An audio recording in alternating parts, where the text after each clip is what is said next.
Second one. Most people think of MKUatra as something finished, a Cold War mistake, a dark chapter that was exposed, apologized for, and closed. That's usually where the story ends. But stories don't always end where we're told they do. When you sit with it quietly, especially late at night, the questions begin to feel heavier, not dramatic questions, smaller ones. Why were so many records destroyed before anyone could read them? Why were some victims compensated while others were never acknowledged at all? And why do certain techniques described in those old documents still sound familiar today, just dressed in softer language? This isn't a story about monsters or science fiction. It's about uncertainty, about programs that officially stopped but never quite disappeared from institutional memory. Tonight isn't about proving anything. It's about slowing down, tracing what we actually know, and noticing what was left unsaid. The kind of silence that lingers long after the paperwork is gone. The first time most people heard the name MKUltra, it didn't arrive with urgency. It wasn't announced the way emergencies usually are. There were no sirens in the language, no sense that something ongoing needed to be stopped immediately. It appeared quietly, folded into hearings, mentioned in reports that felt distant from everyday life. For many listeners at the time, it sounded like something technical, abstract, almost finished already. By the early 1970s, trust in institutions was already thinning. Vietnam had done that. Watergate was doing it more aggressively. So when fragments of information began to surface about secret experiments conducted by the government, the public reaction was oddly muted, not because the details weren't disturbing, but because the country was already tired. Tired of scandals. Tired of explanations that came too late. What was revealed didn't come as a full story. It came in pieces. A phrase here, a document there, a name mentioned without context. People learned that a program had existed, that it involved mind control, that it used unwitting subjects. But the shape of it remained blurry, like trying to understand a room by looking through a half-open door. There's something important about how that first exposure happened. It framed MKUltra as something that belonged to the past, a mistake made during a tense era, an overreaction to fear. The implication was subtle but clear. This was no longer active, no longer relevant, and therefore no longer threatening. But closure wasn't actually offered, not in the way people usually need it. There were no complete records released because many no longer existed. There were no full admissions of responsibility, only acknowledgements that mistakes were made. Language did a lot of work in those early disclosures. Words like excess, misjudgment, oversight, words that smooth edges. For listeners following along at home, it required effort to stay with the story. The hearings were dense, the testimony was careful, and the most unsettling parts were often spoken plainly, without emphasis, as if they were footnotes instead of revelations.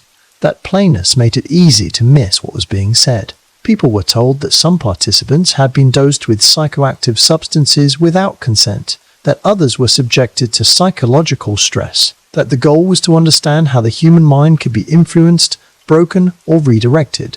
But there was very little discussion of what that meant in real terms, how it felt, how long the effects lasted, what it did to someone's sense of self. Another detail emerged slowly. Many of the people involved in authorizing and running the program never faced meaningful consequences. Some had already moved on, some had retired, some were described as acting within the norms of their time. The idea that context could soften responsibility settled quietly into the narrative. And then there was the issue of destruction. Before investigations truly began, a large portion of MKUltra records had already been intentionally destroyed. This fact was acknowledged almost casually, as if paperwork disappearing were an administrative detail rather than a central act. The absence of records became normal, accepted, even expected. That absence shaped everything that followed. Without documents, there could be no complete accounting. Without accounting, there could be no firm conclusions. And without conclusions, the story could be filed away as unresolved, uncomfortable, but ultimately closed. What's often overlooked is how this method of disclosure affects memory. When something is revealed partially, people tend to fill in the gaps with reassurance rather than suspicion. If the worst details aren't spelled out, the mind assumes they weren't that bad. If officials say it's over, there's a quiet pressure to believe them. For a while, MKUltra lived in that space. Known, but not fully examined.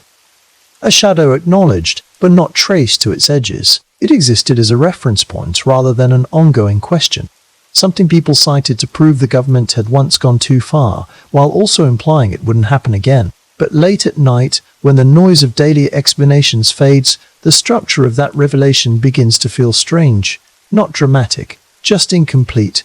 Why reveal a program without revealing its full scope? Why speak openly about existence but vaguely about methods? Why accept missing records as a natural endpoint rather than a beginning? The way UMK used tree into public awareness matters because it trained people how to think about it, as a historical error, as a lesson already learned, as a chapter safely behind us. And when something is framed that way, it becomes easier not to look too closely at what might still connect it to the present. This first chapter of the story isn't about experiments or substances or techniques. It's about tone, about timing, about how information is released in a way that calms rather than alarms. Because sometimes the most effective way to contain a scandal isn't to deny it, but to explain it just enough that people stop asking. The quietness of Mark Yaltra's introduction into public consciousness wasn't accidental. It set the pace. It suggested limits, and it implied, gently, that there was nothing left to see. Once something is labelled as exposed, people assume it has been understood. That assumption does a lot of work. It allows attention to move on. It turns curiosity into background noise. With MKUltra, that shift happened quickly, almost naturally, because the story arrived during a time when the public was already overloaded with revelations. The hearings continued, but they didn't feel urgent. They felt procedural. Questions were asked carefully. Answers were given slowly, often wrapped in qualifiers. I don't recall, to the best of my knowledge. Records aren't incomplete.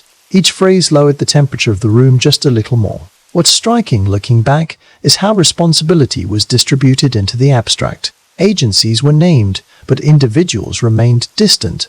Decisions were attributed to systems rather than people. The language suggested momentum rather than intent, as if the program had grown on its own, guided by circumstance instead of choice. For listeners trying to understand what had happened, this made it difficult to form a clear picture, not because the information was too complex, but because it was intentionally fragmented. One document referenced another, one testimony contradicted the next, nothing fully aligned, and that misalignment was treated as normal. There was also a strange comfort embedded in the official tone, a repeated emphasis on oversight improvements, on ethical reforms, on assurances that such a program could never exist again under modern standards. These statements weren't proven, they were offered, and in a climate of exhaustion, offers were often accepted. The public was told that MKUltra had ended years earlier, that whatever damage had been done belonged firmly to the past, that modern research followed stricter guidelines. The idea that knowledge could be contained by policy alone went largely unchallenged. What rarely entered the conversation was continuity. Institutions don't reset the way stories do. People retire, but methods persist. Language changes, but objectives often remain recognizable. This wasn't discussed openly, not because it was forbidden, but because it complicated the sense of closure everyone seemed eager to reach. Even compensation, when it came, felt selective. Acknowledgement was limited. Criteria were narrow. Many who suspected they had been affected never received confirmation, let alone recognition. Their uncertainty remained private, and private uncertainty is easy for systems to ignore. Another quiet detail sits beneath all of this. The investigations themselves relied heavily on the cooperation of the same institutions being examined. Information flowed upward through controlled channels. What was shared was, by necessity, what still existed, and much no longer did. So the story stabilized in a narrow frame. MKUltra became a cautionary tale rather than an open question, something taught in brief segments, referenced in articles, mentioned as proof that transparency eventually prevails. Their framing is reassuring, but it isn't complete. There's a difference between knowing something happened and understanding how it happened, and another difference between understanding how it happened and recognizing what made it possible. MKUltra was acknowledged without being fully unpacked. It was placed at a safe distance from the present. For a while, that distance held. The name became familiar enough to lose its weight, a symbol more than a reality. And when that happens, the edges soften. The questions quiet down. The story becomes manageable. But manageable stories are rarely finished stories, they're paused ones. This is where the narrative usually stops in public memory, after the hearings, after the omissions, after the sense that the matter had been addressed. What follows requires a slower pace and a willingness to sit with discomfort rather than resolve it. To understand how MK Ultra began, you have to resist the urge to start with a date. Dates make things feel organized. They suggest intention and sequence. What led to this program wasn't neat enough for that. It was a mood, a pressure that built gradually, without a clear starting point. In the years after the Second World War, there was a growing belief inside American intelligence that the next conflict wouldn't be fought only with weapons. It would be psychological, invisible, subtle enough that you might not realize it was happening until it was already over. This idea didn't arrive as paranoia, it arrived as strategy. Reports circulated about enemy techniques, about captured soldiers who returned home altered, about interrogation methods that seemed to bypass resistance altogether. Some of these reports were exaggerated, some were misunderstood, a few were accurate, but accuracy mattered less than fear. Fear has a way of flattening nuance. What developed inside intelligence circles was a quiet urgency, a sense that being unprepared was more dangerous than crossing ethical lines. If the mind could be controlled, then failing to understand that control felt irresponsible, and if others were already experimenting, restraint began to look like weakness. This is how justification usually forms, not through cruelty, but through comparison. We tell ourselves that what we're doing is defensive, temporary, necessary, that whatever lines are crossed will be uncrossed later, once the danger passes. There was also a deeper assumption at work, that the human mind was a system, something that could be studied, mapped, and adjusted like any other mechanism. This assumption wasn't unique to MK Ultra. It reflected a broader post-war confidence in science and expertise, the belief that enough data could solve anything. Within that mindset, experimentation didn't feel extreme. It felt inevitable. The question wasn't whether the mind could be influenced, but how thoroughly. And once that question is accepted, the next steps tend to follow quietly. Oversight existed, but it was internal. Ethical review was present, but it was framed through institutional goals rather than individual impact. Consent was discussed, but often abstractly as a variable rather than a boundary. The language surrounding early proposals was careful, almost gentle. What's unsettling isn't that these ideas appeared suddenly, it's that they felt reasonable to the people considering them. The architects of MK Ultra didn't see themselves as villains, they saw themselves as professionals responding to unprecedented conditions. That distinction matters because it explains how a program like this could grow without constant resistance. Once a framework is accepted, actions begin to feel procedural. Steps are taken not because they're shocking, but because they're next. And so, without ceremony, the groundwork was laid. Not for a single experiment, but for a way of thinking. One where the mind became territory. One where uncertainty justified intrusion. And one where distance from the subject made harm easier to overlook. Once the idea had taken hold but the mind itself could be treated as terrain, the remaining questions became practical ones. What tools might work? What methods could be tested? How much pressure the system could tolerate before something broke? At this stage, the language grew even quieter. Proposals weren't framed as control but as influence, not domination, but access. The goal was rarely stated in full. It didn't need to be. Everyone involved understood the direction well enough. What mattered most was deniability, not in a dramatic sense but in a structural one. Experiments were divided into sub-projects. Funding moved through indirect channels.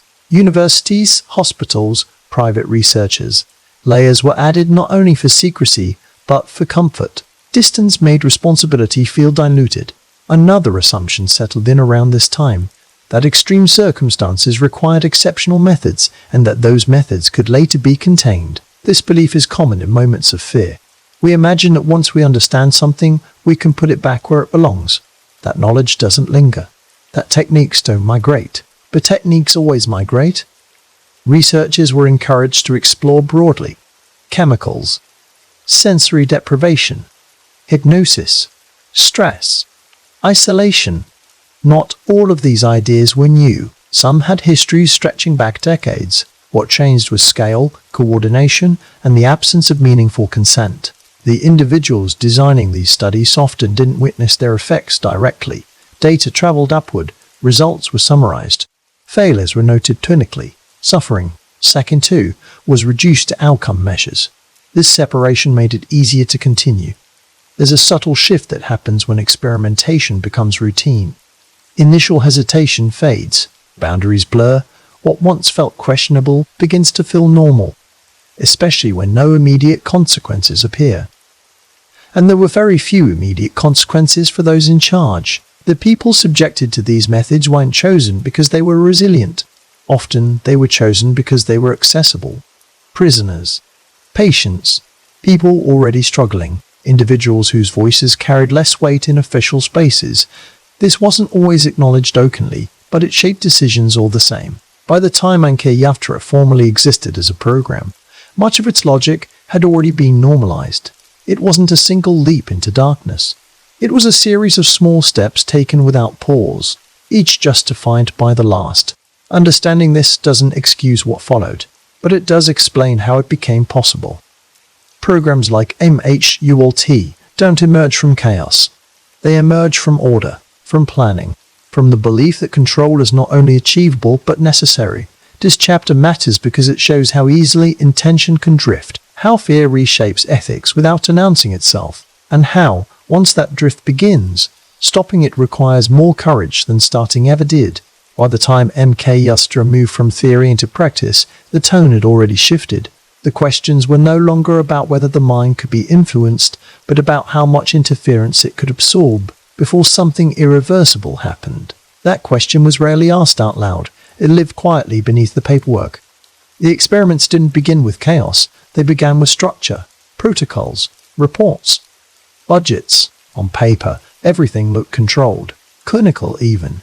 The disorder came later inside the people involved, though it wasn't described that way at the time. One of the most persistent myths about MK Ultra is that it focused on a single method, a single drug, a single breakthrough.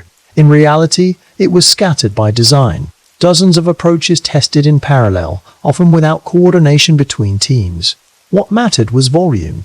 If enough angles were explored, something useful was expected to emerge. Chemicals became one of the earliest focal points, not because they were mysterious, but because they were measurable.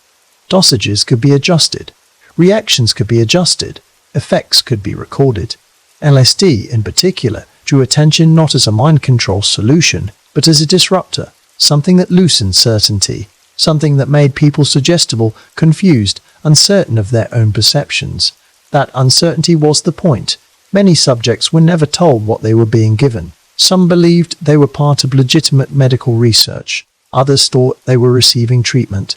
A few didn't know they were part of an experiment at all. Consent, when it existed, was incomplete. Informed consent was largely absent. What's easy to miss is how ordinary some of these settings were. Hospitals, clinics, university rooms, places associated with care or learning. The environment itself lowered suspicion. People trusted the context, even if they didn't understand the procedure. The effects were unpredictable. Some subjects experienced short-term confusion. Others reported panic, dissociation, lasting anxiety. A few never fully recovered their sense of continuity. These outcomes weren't always labeled as harm. Sometimes they were classified as anomalies, outliers, data points that didn't fit neatly into summaries. There's a distance created when suffering is translated into reports. Language smooths over what experience cannot.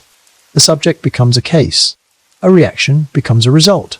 The emotional weight disappears somewhere between observation and documentation. Not everyone involved believed these methods would work. Doubt existed. Skepticism surfaced in internal discussions. But doubt rarely stops momentum once resources are committed. It simply narrows its voice. This part of the story isn't about spectacle. It's about repetition, about how testing something once becomes testing it again, slightly differently, and again, until the act itself no longer feels unusual. What happened in these rooms didn't feel dramatic in real time. It felt procedural. And that may be the most unsettling detail of all. As the experiments continued, something subtle happened inside the program. The original curiosity began to thin out. What replaced it wasn't certainty, but familiarity. Once a method is repeated enough times, it stops feeling like a question and starts feeling like routine. Researchers learned what to expect, at least superficially. Disorientation, emotional swings, fragmented memory, a loosening of identity that was difficult to measure but impossible to ignore. These effects stopped being surprising. They became anticipated outcomes noted calmly, filed away. What didn't become routine was recovery. There was very little interest in what happened after the experiment ended.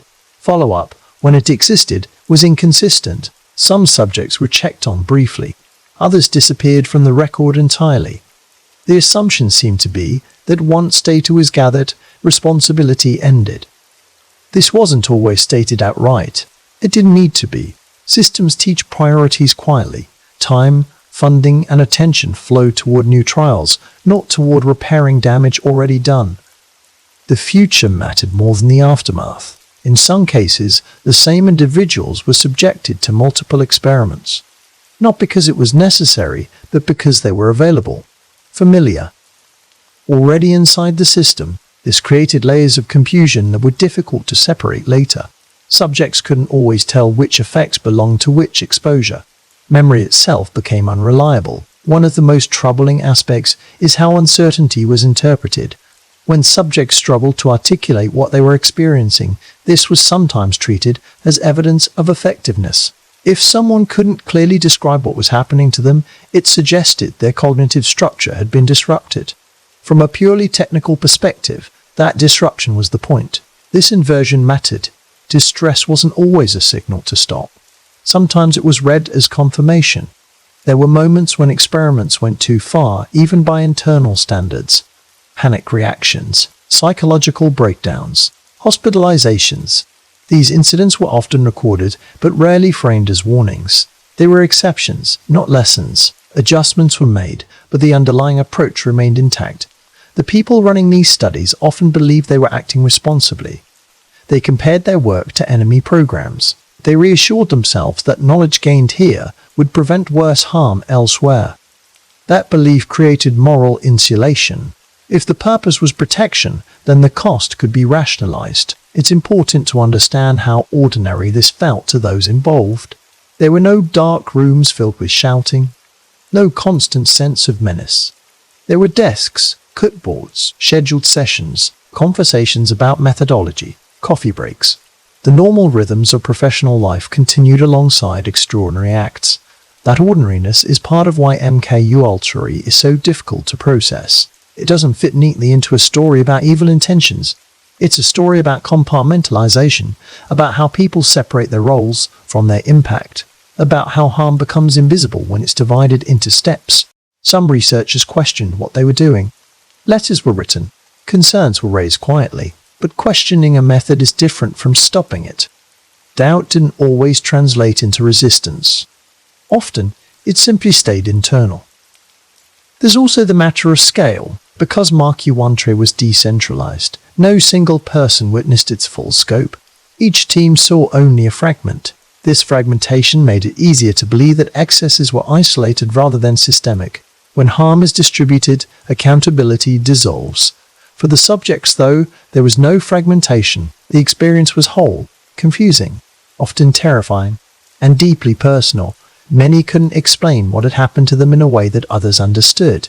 Some were dismissed. Others were told their symptoms were unrelated. A few were never believed at all. Years later, when fragments of the program became public, some individuals recognized themselves in the descriptions. Not clearly, not completely. Just enough to feel unsettled, to wonder whether a moment they'd never fully understood had been engineered.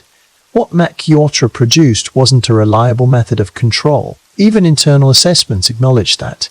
What it did produce was damage, uncertainty, and a body of knowledge built on the erosion of trust. Trust in medicine, trust in institutions, trust in one's own mind. This part of the story doesn't resolve cleanly because it didn't unfold cleanly. It sprawled, it overlapped, it left marks that weren't always visible. And when it ended, it didn't leave behind a clear line between before and after. By the time concerns reached higher levels, the experiments had already done their work. Not in achieving control, but in demonstrating how far systems could go when shielded by secrecy and urgency. And even then, stopping wasn't immediate. Programs like this don't halt abruptly. They slow, they rename, they disperse, which raises a quiet question that lingers beyond the experiments themselves. Not about what was done, but about what was learned, and whether knowledge like that ever truly disappears. For the people who were part of MK Ultra, the end of an experiment rarely felt like an ending. There was no clear moment where someone could say, "Now it's over, now you're safe, now you can return to who you were before." Most of the time, participation ended quietly. A session finished, a form was signed, a door closed, and life was expected to resume as normal. But normal had shifted. Many of those affected struggled to explain what felt wrong afterward, not because nothing had happened, but because the damage didn't arrive in a single obvious way. It arrived in fragments, in memory gaps, in moods that no longer made sense, in a persistent sense that something inside them had been rearranged, slightly but permanently. Some people noticed changes immediately, anxiety that hadn't existed before, difficulty concentrating, a feeling of being detached from their own thoughts, as if they were watching themselves from a distance. Others felt fine at first. Weeks passed, months, sometimes years, and then, without warning, something surfaced. Panic, confusion, a sense of unreality that had no clear trigger. When these individuals sought help, they often couldn't provide a clean explanation. They didn't know what substance they'd been given. They didn't know how many times they'd been exposed. They didn't know which experiences were connected to the experiments and which were simply life. That uncertainty made them easy to dismiss. Doctors looked for conventional causes: stress, depression, personality disorders. In some cases, people were told their symptoms were imagined. In others, they were medicated without anyone ever addressing the original cause. The idea that a government program might still be affecting them years later felt implausible to those who hadn't lived it. There's a particular kind of isolation that comes from knowing something happened to you, but being unable to prove it. Many former subjects lived with that isolation for decades. They learned not to talk about it, not because they had been threatened, but because they were tired of not being believed. What makes this part of the story especially quiet is how ordinary these lives were. These weren't public figures. They weren't people with platforms. They were patients, students, prisoners who were later released, individuals who blended back into society carrying experiences no one around them could see. Some tried to reconstruct what had happened by requesting records. Often there were none, or what existed was incomplete, heavily redacted, or vague enough to be useless. Being told that your history no longer exists on paper creates a strange kind of erasure. It suggests that what you remember might not matter. Even compensation, when it became possible, required certainty. Proof. Documentation. For many, that was impossible. The same destruction of records that protected institutions also prevented acknowledgement. Without evidence, there could be no recognition. Without recognition, there could be no closure. This lack of closure shaped how survivors understood themselves. Some questioned their own memories. Others wondered whether they were exaggerating. A few blamed themselves for what had happened, as if participation, however uninformed, implied responsibility. And yet, patterns emerged. People who had never met described similar sensations, similar disruptions, similar long-term effects. These shared experiences were rarely discussed publicly, but they existed in private conversations, in letters, in support groups that formed quietly over time. What's striking is how long it took for these voices to be heard at all. Decades passed before survivor accounts were taken seriously as a group rather than as isolated anecdotes. And even then, the attention was brief. Public interest moved on quickly, as it often does. For the people living with the aftermath, there was no moving on in the same way. The effects of psychological experimentation don't announce themselves. They blend into daily life. They change how someone relates to their own thoughts, how much they trust their perceptions, how safe the world feels at a basic level. This chapter isn't about dramatic suffering. It's about quiet endurance, about people learning to live with unanswered questions inside themselves, about the long shadow cast by experiments that officially ended but continue to echo in individual lives. And it's about how systems measure impact, not in years lived afterward, but in data collected during. Once the experiment concluded, the human story became secondary. What happened next belonged to someone else's jurisdiction, or to no one at all. The consequences didn't stop when the program did. They simply became harder to see. What made the aftermath especially difficult was how slowly it unfolded. There was rarely a single moment someone could point to and say, "This is where everything changed." Instead, life bent gradually. Relationships became harder to maintain. Work felt more exhausting than it used to. Thoughts wandered in unfamiliar ways, looping or fragmenting when they never had before. Some survivors described a lingering sense of permeability, as if their inner Shaktun 3 world no longer had firm boundaries. Emotions leaked in without warning. External stress felt magnified. Ordinary decisions carried an unfamiliar weight. These weren't symptoms that fit neatly into diagnostic categories, especially at the time, and because they didn't fit, they were often ignored. A few people did eventually learn the truth about their involvement, sometimes through lawsuits, sometimes through newspaper articles that mentioned locations or institutions they recognized. That realization brought clarity, but not relief. Knowing why something happened doesn't undo it. In some cases, it deepened the sense of betrayal. Others never received confirmation at all. They lived with suspicion rather than certainty. That kind of uncertainty settles differently. It makes memory feel unstable. It invites self-doubt. People begin to wonder whether their own experiences can be trusted. And once that doubt takes root, it spreads quietly into other areas of life. Families felt the effects too, even if they never knew the cause. Spouses noticed changes they couldn't explain. Children grew up with parents who were more distant, more anxious, more fragile than expected. These shifts were subtle enough to avoid confrontation, but persistent enough to shape relationships. What's rarely discussed is how alone many survivors felt in trying to make sense of their experience. Support networks didn't exist at first. Mental health professionals weren't trained to recognize the impact of covert experimentation. The idea that someone's trauma might stem from classified research wasn't part of mainstream understanding. Over time, some survivors found language for what they had lived through. Others never did. They learned to work around it instead. Avoid certain situations. Suppress certain thoughts. Accept a narrower emotional range because it felt safer that way. The system that caused this harm never followed them home. It didn't check in. It didn't repair what it disrupted. Once participation ended, responsibility dissolved into abstraction. Agencies restructured. Names changed. Personnel moved on. For those affected, there was no equivalent reset. This imbalance is part of what gives MKU Steltra its lasting unease. Not just the experiments themselves, but the way consequences were externalized. Harm became private, while responsibility remained institutional. The weight was carried downward, never upward. Some survivors spoke out when hearings finally acknowledged their existence. Their testimonies were careful, measured, often restrained, not because the experiences were mild, but because years of disbelief had taught them to speak cautiously. Even then, many felt they were being heard only partially. When the public listens briefly and then turns away, it creates a second silence. The first silence comes from secrecy. The second comes from fatigue. Both leave the same result. Stories that never fully land. This chapter matters because it shifts focus away from intent and toward impact, away from what was planned and toward what remained. It reminds us that programs don't end when paperwork says they do. They end when the effects fade, and for many, they never completely did. What lingered wasn't fear in the dramatic sense. It was erosion of confidence, of trust, of the feeling that one's own mind was entirely one's own. And that erosion didn't require continuation of the program.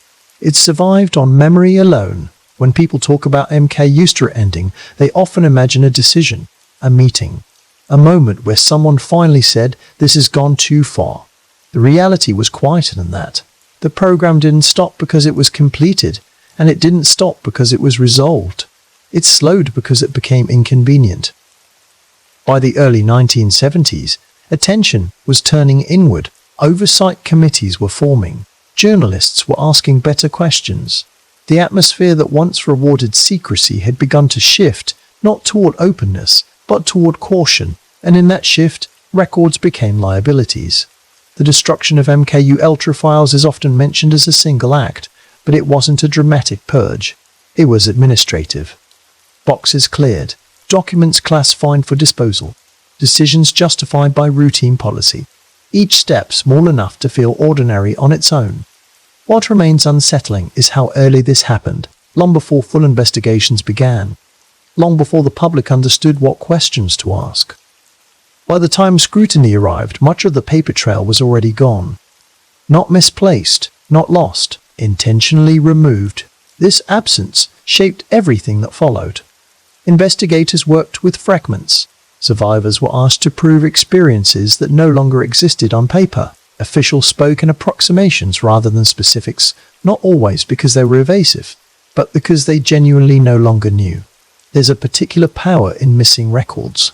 They don't just hide information, they limit imagination. Without documentation, it becomes harder to conceive of scale, easier to assume restraint, easier to believe that excesses were isolated rather than systemic. Destruction also shifted the burden of proof. Instead of institutions having to explain what they had done, individuals were asked to demonstrate what had happened to them. Memory replaced documentation. Personal testimony replaced files, and memory, especially after psychological trauma, is rarely treated as reliable. What's often overlooked is that record destruction didn't only protect people, it protected narratives. Without detail, the story of MK Ultra could be simplified, reduced to a few techniques, a few bad actors, a finite timeline. The idea that this was a closed chapter depended on absence, on the impossibility of reconstruction, and once that absence was established, it became easier to move forward without looking back too closely. But absence has weight. It leaves behind questions that don't settle easily. Not loud questions. Quiet ones, the kind that return when explanations feel too smooth, when endings feel too neat. This chapter isn't about what was destroyed as much as what that destruction allowed. It allowed uncertainty to be framed as limitation rather than choice. It allowed responsibility to blur, and it allowed a program of immense consequence to be remembered in outline rather than in depth. And outlines are easier to live with. Once the records were gone, something else disappeared with them. Momentum. Not the momentum of the program itself, but the momentum of understanding it. Investigations continued, but they moved through empty space. Questions were asked that could no longer be answered with certainty, and in that uncertainty, urgency faded. Officials explained the destruction of files as routine, as adherence to retention schedules, as actions taken without foreknowledge of future inquiries. These explanations weren't always challenged, partly because they sounded reasonable, and partly because there was nothing left to contradict them. What's important to notice is how quickly absence becomes normal. After a while, no one expects completeness anymore.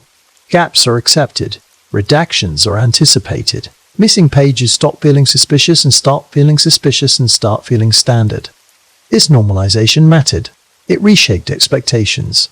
When investigators acknowledged that only a fraction of records survived, the public adjusted its sense of scale accordingly. Whatever remained must represent the whole, or at least the most important parts. The possibility that the most revealing material was gone became abstract rather than immediate. Some surviving documents were released, but they were uneven. Technical language without context, references to sub-projects without explanation, numbers without names. Reading them required imagination, but imagination was discouraged. Speculation was framed as irresponsible. Caution became the dominant tone. This caution served institutions well. It kept discussion narrow. It placed boundaries around what could be reasonably inferred, and it quietly suggested that anything beyond those boundaries was unknowable and therefore not worth pursuing. For survivors, this created a strange reversal. They remembered details that no longer officially existed. Their experiences became footnotes to a story that could not be fully written. When they spoke, they were measured against documents that had been intentionally removed. In some cases, families attempted to piece together histories after loved ones had died. They searched archives, filed requests, found fragments that hinted at involvement but proved nothing definitively. The effort itself became exhausting. Many stopped not because they had answers, but because they had reached the limits of what the system would give.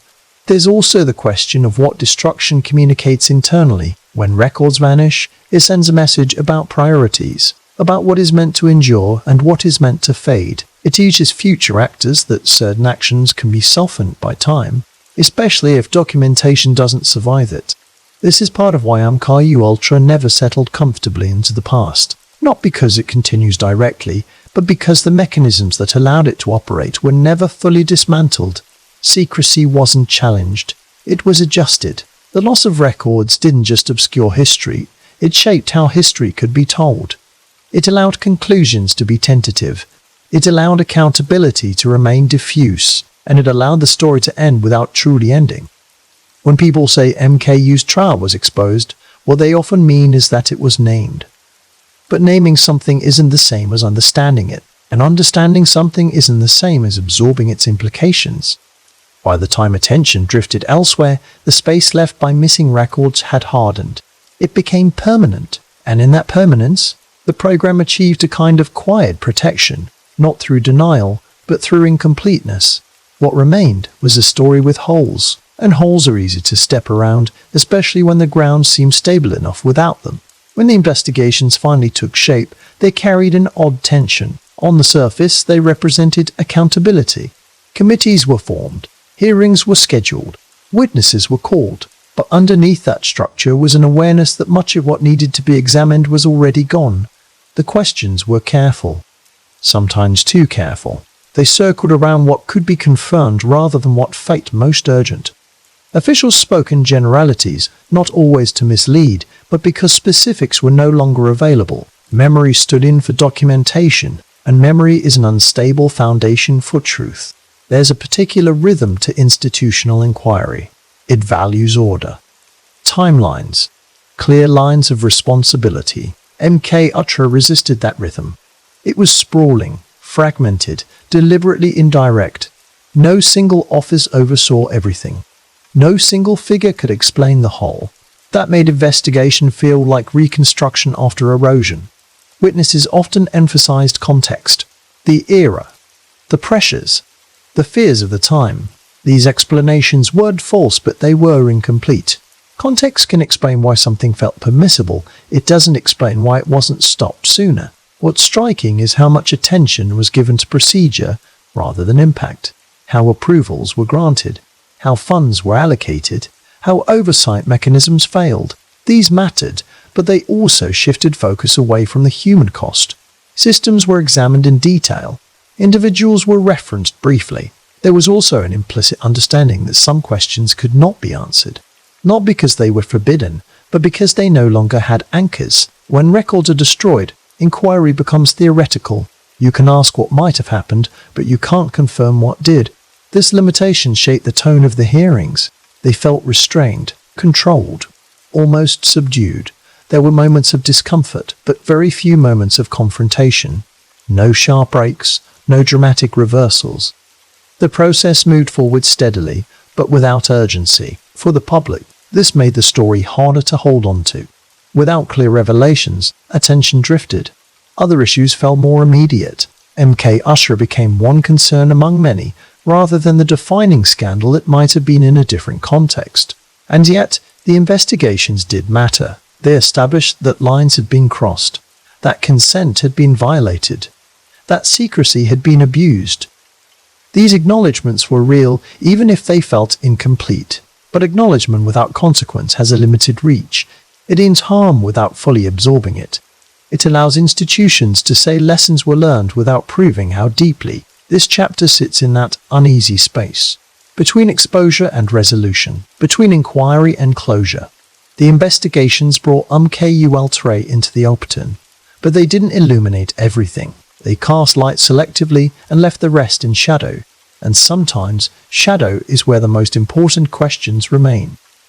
As the hearings went on, a quiet shift became noticeable. The language moved away from what had happened and toward what would happen next.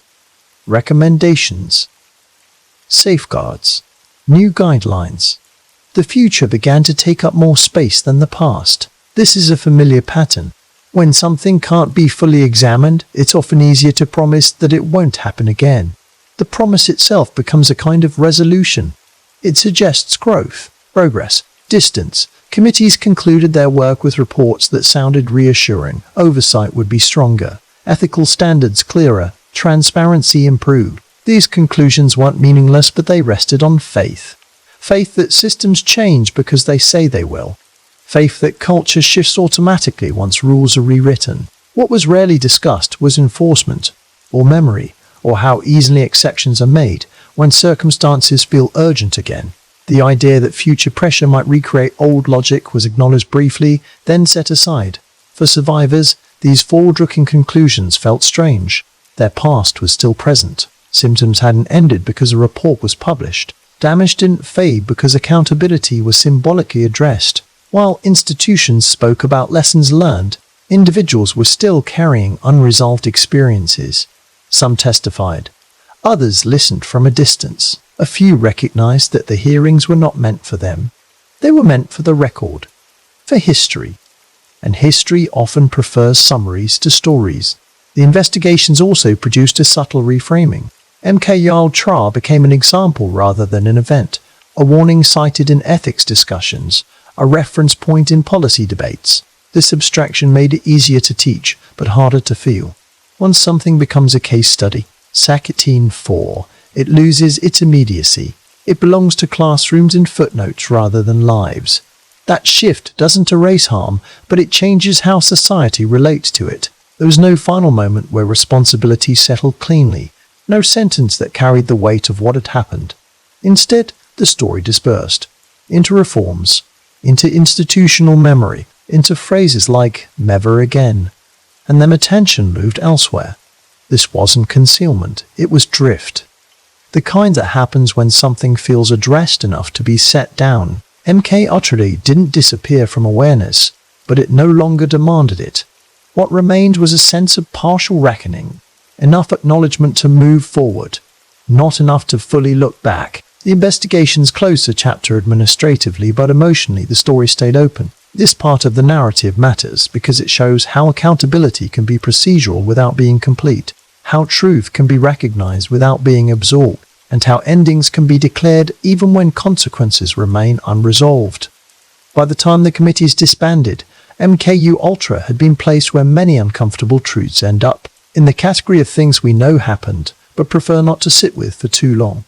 And in that category, silence slowly returns. When MKUltra was officially described as over, the word itself carried an implication of finality, as if a line had been drawn, as if whatever existed before that line could not pass beyond it. But programs don't vanish the way words do. They dissolve, they scatter, they leave traces in habits and assumptions. What survived wasn't a project name or a funding stream. It was a way of thinking, a belief that behavior could be shaped quietly, that resistance could be softened rather than broken. That influence worked best when it wasn't recognized as influence at all.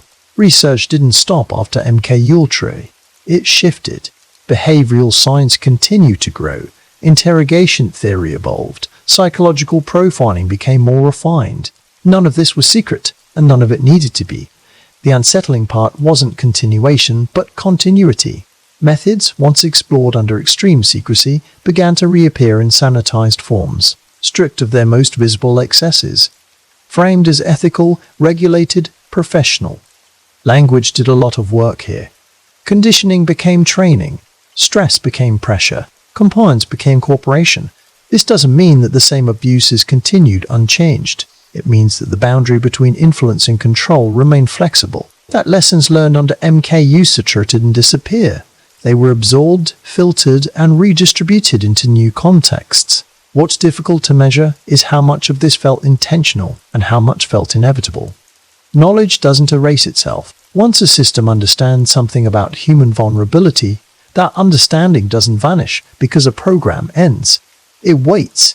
It adapts. Some techniques explored during MKUltra were later rejected as unreliable or harmful. Others were quietly refined. The emphasis shifted toward subtlety, toward methods that left fewer marks, toward influence that could be justified as necessary or benign. From the outside, this looked like progress, and in many ways it was. Oversight improved. Consent became more formalized. Ethics committees gained authority. But beneath those improvements, the original questions still lingered. How far is too far? And who decides? This chapter doesn't argue that MKUltra simply continued under a new name. That kind of certainty would be dishonest. What it suggests instead is something quieter. that the mindset which allowed Umkar Ostra to exist was never fully dismantled. It was modified. The idea that psychological leverage is a strategic asset never disappeared. It became normalized, integrated, less shocking because it was less visible, and when influence becomes invisible, it becomes harder to question. This part of the story lives in that ambiguity, not in accusations but in echoes, in noticing familiar patterns in unfamiliar places, in recognizing that endings, especially institutional ones, are rarely as clean as they sound. The experiments may have stopped, but the questions they raised were never fully answered. When people hear that something ended, they imagine subtraction, as if a program is removed from reality and what remains is clean. But institutions don't subtract, they accumulate. They carry forward what works, quietly discard what doesn't, and rarely announce which is which.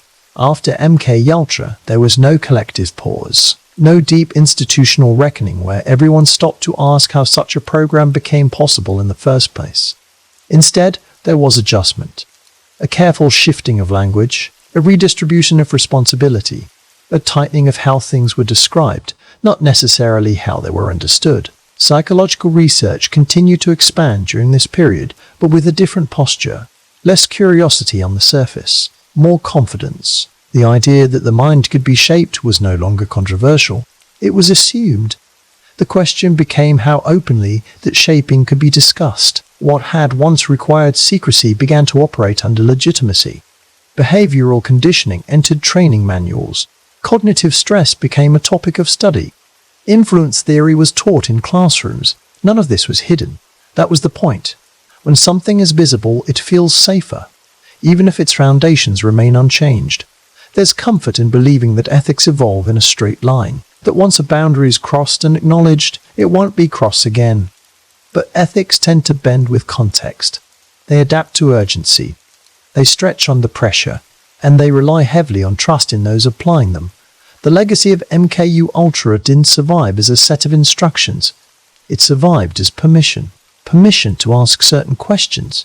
Permission to view the human mind as a system that can be optimized, redirected, or softened when circumstances demand it. That permission is subtle. It doesn't announce itself. It shows up in how problems are framed, in how resistance is defined, in how compliance is measured.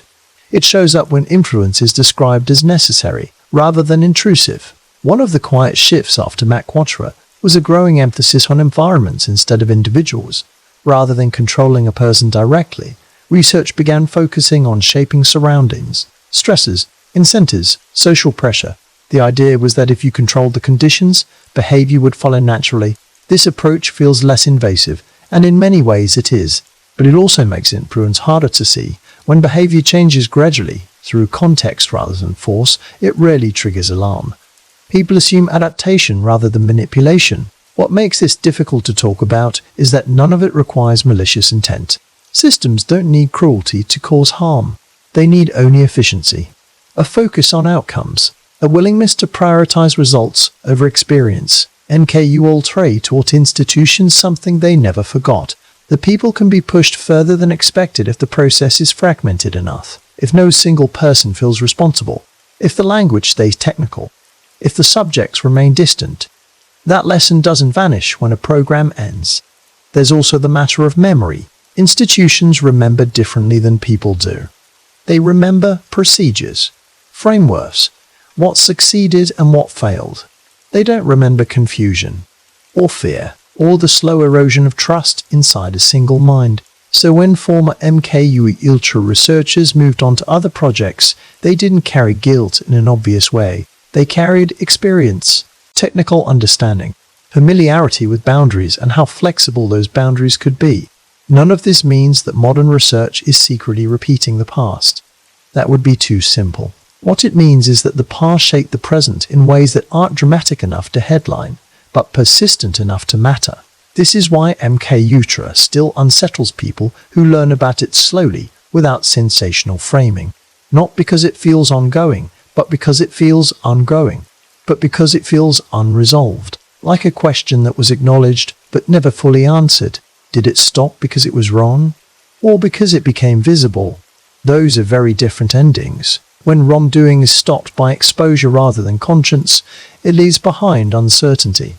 Not about the act itself, but about what would have happened if no one had looked. That uncertainty lingers in the background of every ethical safeguard that followed.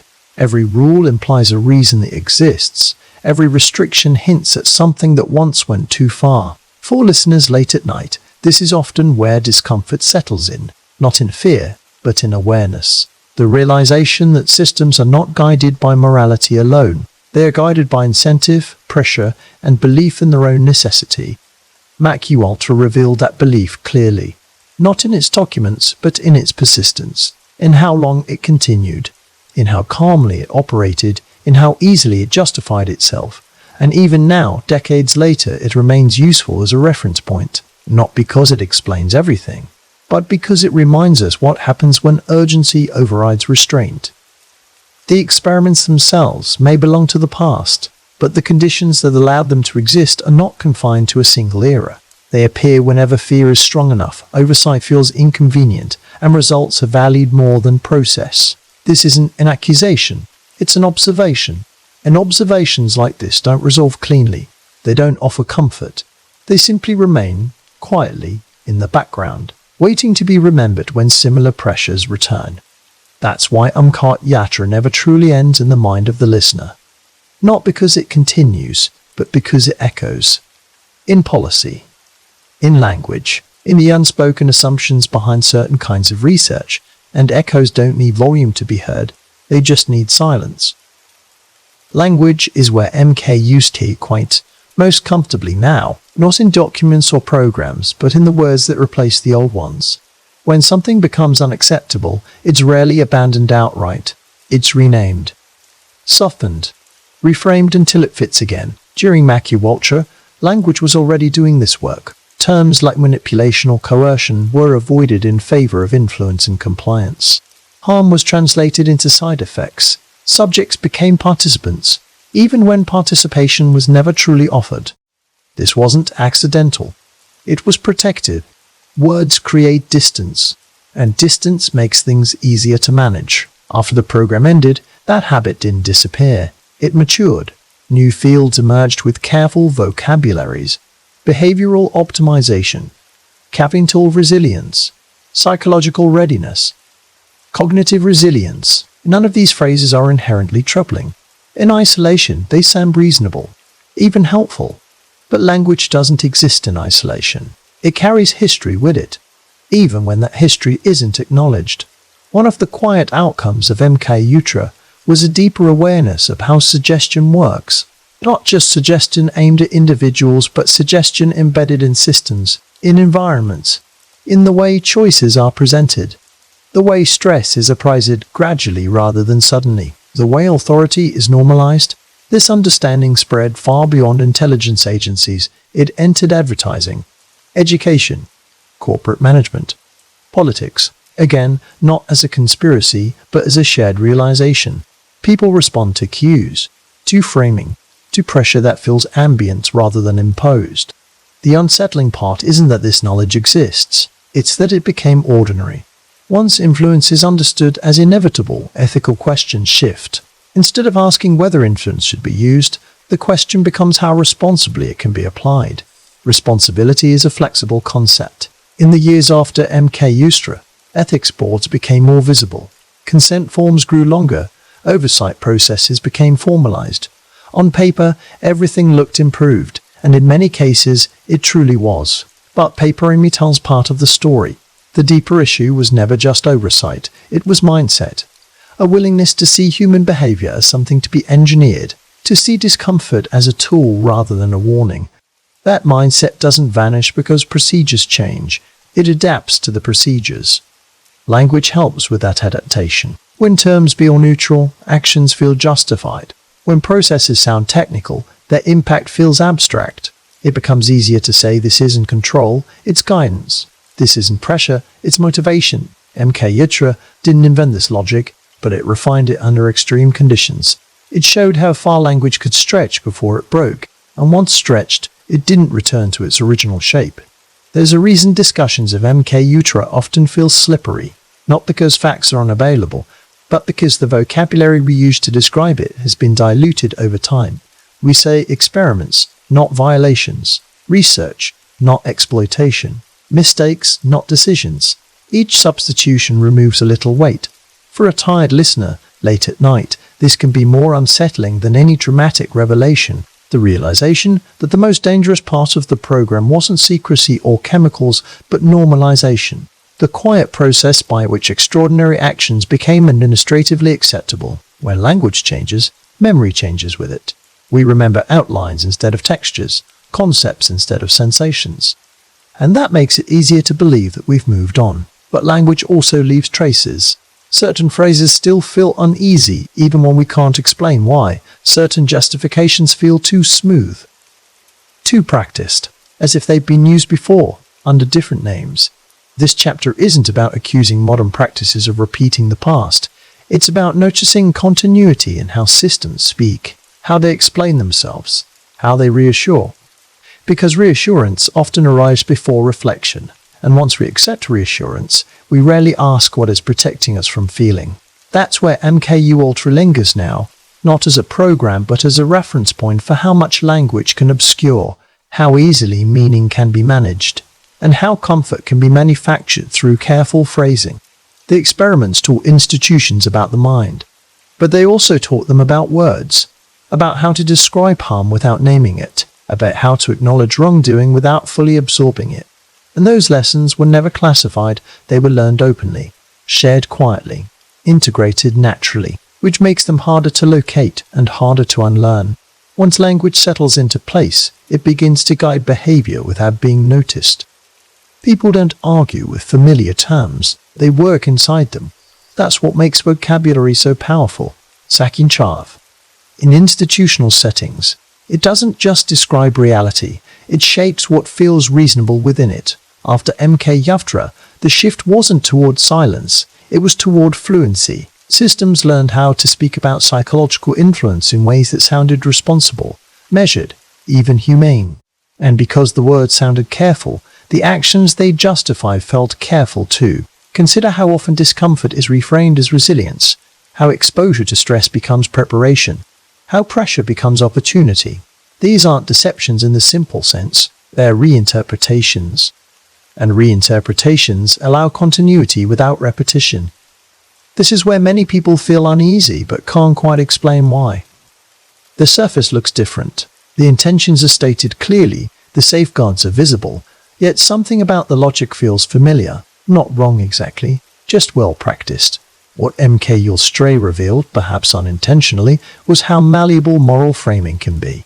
When goals are framed as necessary, almost any method can be described as unfortunate but justified. The words do the work of making it acceptable to proceed. That lesson didn't stay confined to intelligence work. It appeared wherever human behavior mattered, in persuasion, in compliance training, in environments designed to shape decision-making without overt force. Again, not secretly, just gradually. There's a difference between influence that is acknowledged and influence that is normalized. Once something is normalized, questioning it feels unnecessary, or worse, naive. You're told this is just how things work. This is how people respond. This is how systems function. MK Ultra sits in the background of that normalization, not as a blueprint, but as proof that such thinking once went unchecked. That reassurance arrived only after exposure, not before harm. This matters because prevention relies on memory. Not just memory of facts, but memory of feeling, of discomfort, of moral friction. When language smooths those feelings away, memory weakens. Even discussions of consent changed after MK Ultra. Consent became procedural rather than relational, a form, a signature, a checkbox. The deeper question of understanding was harder to measure, so it received less attention. Language allowed compliance to stand in for clarity. This isn't to say nothing improved, many things did. But improvement can coexist with blind spots. And blind spots are easiest to maintain when vocabulary feels settled and professional. The people listening late at night, this realization often arrives quietly. Not as outrage, but as recognition, the sense that words matter more than we're taught to notice. That the way something is described can be as important as what is being done. MK Ultra taught institutions how to talk about the mind, how to discuss vulnerability without sounding exploitative, how to frame intrusion as necessity. Those lessons didn't disappear with the program's end. They became part of the institutional voice, and once a voice becomes familiar, it's trusted. This is why language deserves its own space in this story. Not because it proves continuation, but because it explains endurance. Programs end, words linger, and lingering words shape future choices in ways that feel natural rather than imposed. When we say MK Ultra is over, what we usually mean is that the experiment stopped. We rarely ask whether the reasoning that justified them was ever fully dismantled. Language suggests it was. Reality is less certain. What remains is a quiet awareness that influence doesn't always announce itself. The ethical boundaries don't erode loudly. They soften at the edges. Through phrasing, through repetition, through reassurance. And once softened, they're easier to cross without noticing. That's the uneasy inheritance of MK Ultra. Not a set of instructions, but a lesson in how power speaks, how it explains itself, how it calms the listener before they have time to question. The story doesn't grow louder here. It grows quieter, more embedded, less visible, which is often where the most lasting effects settle. And that quiet is what makes it worth sitting with, especially when everything else has gone still. There's a reason MK Ultra still surfaces in quiet conversations rather than loud debates. It isn't because new information keeps emerging. It's because the story never settled into a shape that felt complete. It left too much space, and space invites return. For many people, learning about MK Ultra happens gradually. A reference in a book, a sentence in a documentary, a late-night article read half awake. The details arrive slowly and often out of order. That pace mirrors the program itself. Fragmented, incomplete, difficult to hold all at once. What lingers isn't shock, it's discomfort, a sense that something foundational was disturbed. Not just trust in institutions, but trust in the assumption that harm announces itself clearly. MK Ultra didn't look like chaos while it was happening. It looked like work. That realization is what gives the story its staying power. It forces a reconsideration of how wrongdoing appears in real life, not as a break from normality, but as an extension of it, wrapped in routine, justified by necessity, quiet enough to avoid resistance. Over time, MK Ultra became a symbol, but an unstable one. It doesn't point cleanly to villains or victims. It resists simplification. Every attempt to summarize it feels inadequate, and that inadequacy keeps it from resting comfortably in the past. People often ask why this program still unsettles them decades later. The answer isn't hidden in the experiments themselves, it's in the aftermath. In how quickly attention moved on, in how easily the story was reduced to a lesson already learned. There's something unsettling about harm that doesn't end with resolution, about acknowledgement that doesn't lead to repair. MK Ultra was named, examined, and archived, but never fully integrated into public understanding. It remained a reference point rather than a reckoning. This chapter is about that unease, not as fear, but as friction. The feeling that something important was touched and then set aside too quickly. That the questions raised were deeper than the answers offered. For a listener late at night, this is often where the story becomes personal, not because they were involved, but because it challenges assumptions they carry quietly. About consent, about safety, about the limits of authority. MK Ultra doesn't disturb because it was secret. Secrets are expected. It disturbs because it was ordinary, because it fit so easily into systems people trusted, and because those systems moved on without fully accounting for what they had allowed. That's why the story returns, not to accuse, but to remind, to sit unresolved, to resist closure. And unresolved stories have a way of staying with us, especially in silence. As time passed, MK Ultra settled into a strange position in public memory. It was known, but rarely revisited, a reference point that carried weight without detail. People recognized the name, understood it represented something dark, and then moved on. That movement is important. It reveals how societies metabolize discomfort. Is a quiet agreement that some histories are better kept at a distance. Not denied, just not lingered over. MK Ultra became one of those histories, mentioned briefly then placed back on the shelf. Not because it was unimportant, but because it asked questions that didn't have reassuring answers. What makes the story difficult to absorb fully is that it resists moral simplicity. There is no single moment of collapse, no clear confession that closes the loop.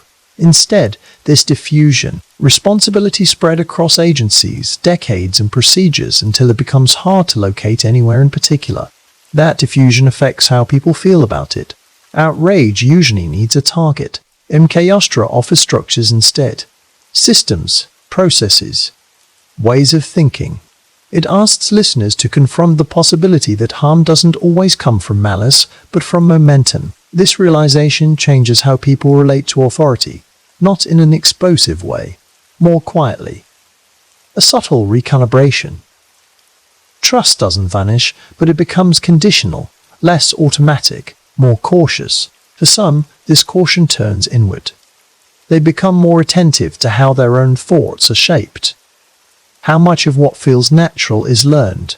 How often discomfort is reframed as necessity. MK Ultra doesn't tell people what to think. It makes them notice how thinking happens. That awareness can be unsettling, especially in stillness. Late at night, when there's no distraction, the idea that influence is constant begins to feel heavier. Not oppressive, just persistent, like gravity, always present, rarely questioned. What's striking is how rarely MK Ultra is discussed in terms of long-term cultural impact. It's treated as a historical anomaly rather than a formative moment. But formative moments don't always announce themselves. Sometimes they quietly adjust expectations. After MK Ultra, ethical language grew stronger, but so did faith in procedure. The belief that harm could be prevented through structure alone became more pronounced. That belief is comforting. It suggests that systems can be trusted if they look organized enough. Yet MK Ultra itself was organized. It had oversight, documentation, internal review. Not enough, clearly, but enough to appear legitimate to those inside it. That contradiction is rarely confronted directly. This is where unease lingers. Not in the fear that the same thing is happening again, but in the recognition that prevention relies on vigilance, not formality. And vigilance is difficult to sustain when life is busy and attention is scarce. The story also challenges how people understand progress. It's tempting to believe that history moves away from harm in a straight line, that once a boundary is crossed and acknowledged, it won't be crossed again. NKULT complicates that belief. It shows how easily boundaries shift under pressure. For listeners drifting towards sleep, this doesn't provoke alarm. It provokes reflection, a slow questioning of assumptions that usually remain unexamined, about safety, about consent, about how much trust is given simply because something is familiar. And chaos endures because it doesn't resolve into a lesson that feels complete. It leaves behind a tension between knowledge and comfort, between acknowledgement and understanding. That tension doesn't demand action. It demands awareness, and awareness, unlike outrage, is quiet. This chapter closes not with answers, but with the recognition that some histories don't fade because they're unfinished. They fade because they're uncomfortable to hold. And when they return, it's usually in moments of stillness when there's room to notice what was set aside. The story of MK Ultra remains not as a warning sign, but as a background hum. Easy to ignore during the day, harder to dismiss at night. By the time a story reaches this point, there's usually an expectation of resolution, a final assessment, a lesson that can be stated cleanly and then set down. MK Ultra resists that kind of ending. Not because the facts are unknown, but because the meaning doesn't settle into a single shape. What this program ultimately exposes isn't just the danger of secrecy or the abuse of authority or even the fragility of consent. It exposes how easily systems drift when they are insulated from the people they affect, how distance turns individuals into variables, how urgency reframes ethics without ever announcing the change. It's tempting to ask whether UNresolved taught governments not to do this again. But that question assumes learning works like correction, as if mistakes automatically lead to restraint. History suggests something more complicated. Systems learn efficiency faster than they learn humility. What NKULT clearly demonstrated was not how to control the mind, but how far institutions could go while still seeing themselves as justified. That lesson doesn't expire. It waits for circumstances that feel exceptional enough to revive it. This is why the story matters beyond its era, not because the same experiments are happening now, but because the reasoning that allowed them remains available. Fear, competition, the belief that falling behind is more dangerous than crossing ethical lines. When people say this could never happen today, they're usually thinking of the details, the drugs, the secrecy, the lack of consent. They're not thinking of the conditions, the pressure, the language, the gradual erosion of restraint under the promise of necessity. MKUltra doesn't ask us to be suspicious of everything. It asks us to be attentive to how justification forms, to notice when urgency becomes an excuse, when oversight becomes formality, when harm is framed as unfortunate but acceptable. For a late-night listener, this isn't about alarm, it's about clarity. The slow recognition that safety isn't guaranteed by policy alone, that ethics require more than rules. They require memory, and memory requires willingness to sit with discomfort rather than smoothing it away. This chapter isn't closing the story, it's widening it, letting MKUltra take its place not as an isolated scandal, but as a mirror, one that reflects patterns rather than events. And patterns don't end, they recur, quietly, whenever conditions align. There's a quiet temptation near the end of a story like this to offer reassurance, to say that awareness is enough, that exposure guarantees protection, that because MKUltra is now known, it belongs safely to history. But reassurance, like language, can soften things too much. It can close questions that deserve to remain open. What MKUltra leaves behind isn't a warning in the dramatic sense. It's not a sign posted clearly at the edge of acceptable behavior. It's more like a memory that surfaces when circumstances begin to feel familiar. When pressure increases, when fear is framed as urgency, when results are valued more than process. The most unsettling aspect isn't that people once believed they could control the human mind. It's that this belief felt reasonable at the time. It fit the worldview. It aligned with incentives. It matched the language of progress and defense. That's what makes it difficult to dismiss as an anomaly. Anomalies are easy to isolate. Patterns are not. MKUltra shows how harm can be produced without cruelty as a motive. How damage can occur in environments that feel professional, structured, even calm. There were no constant emergencies inside the program. No sense of chaos, just routines, schedules, reports. The slow normalization of intrusion. For many listeners, this is where the story settles deepest, not in anger, but in recognition. The understanding that danger doesn't always announce itself. Section 6. Loudly. Sometimes it arrives quietly, wrapped in competence and confidence, asking not for obedience but for trust. Trust is the central issue here. Trust in institutions. Trust in expertise. Trust in the idea that safeguards are enough on their own. MKUltra didn't destroy trust all at once. It thinned it, made it conditional, introduced hesitation where certainty once lived. That hesitation isn't paranoia, it's awareness. The kind that asks not just what is being done, but why. Not just whether something is allowed, but whether it should be normalized. It's the difference between compliance and understanding. This is why the story doesn't need to end with a conclusion. Conclusions suggest finality. MKUltra doesn't offer that. It offers a posture, a way of noticing, a reminder that ethical boundaries aren't fixed lines, but living agreements that require attention. For those listening in the quiet hours, this isn't meant to unsettle sleep.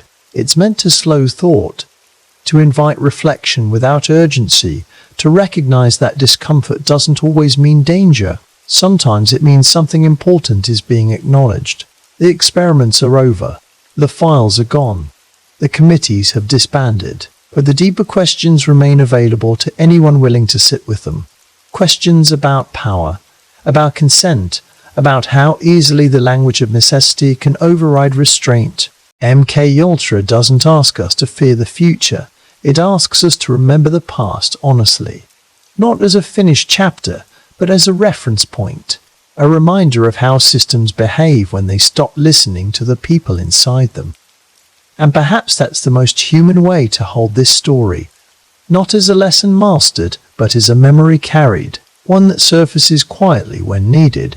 One that resists simplification. one that stays unresolved because resolution would require forgetting what made it possible. As the night deepens and the noise of the day fades, stories like this don't demand attention. They wait for it. They settle into the background of thought, not to disturb, but to remain, and remaining sometimes is enough. This is where we let it rest.